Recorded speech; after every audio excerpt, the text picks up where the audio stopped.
Recording by Murari film कांटी मुजफ्फरपुर।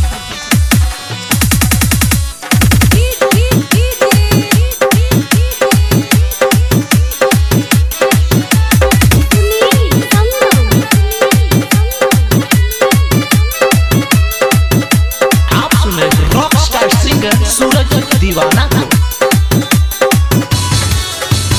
पतली कमरिया तिरछी नजरिया देखी के धरकता छतिया। पतली कमरिया तिरछी नजरिया देखी के धरकता छतिया। ओढ़ी के चदरिया लूटब लहरिया रस्तिया में टूटिया जखटिया। ओढ़ी के चदरिया लूटब लहरिया रस्तिया में टूटिया जखटिया। पतली कमरिया तिरछी नजरिया देखी के धरकता छतिया। पतली कमरिया तिरछी नजरिया देखी के धरकता छतिया। ओढ़ी के चदरिया लूटब लहरिया रतिया में टूटिया जखटिया। ओढ़ी के चदरिया लूटब लहरिया रतिया में टूटिया जखटिया।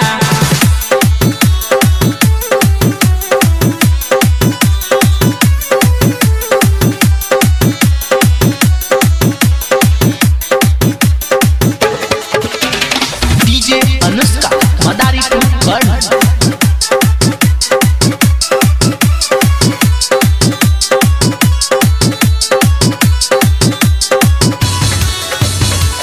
जब से चढ़ल बाटे तोहर जवानी मन करे झार दी तोहर हो पानी तोहर हो पानी।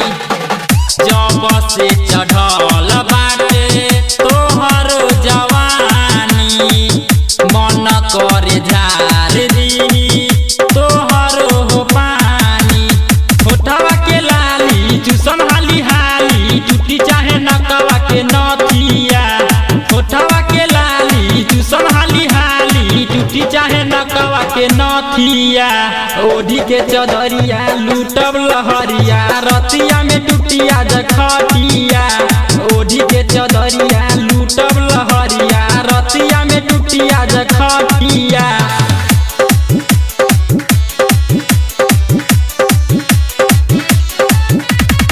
डीजे अनुष्का मदारी आप सुन रहे रॉक स्टार सिंगर सूरज दीवाना। आँखिया के कजरा पौआ के पायल सुनय रानी कई देले बाटे घायल देले बाटे घायल। आँखिया के कजरा पौआ के पायल सुनय रानी कई देले बाटे घायल। सूरज दीवाना ओहे रतिया पवन बुतई हे बतिया। अभिषेक देवरवा बाटे हर जाई खिचेला रोजे पटिया। ओढ़ी के चदरिया लूटब लहरिया रतिया में टूटिया जखटिया।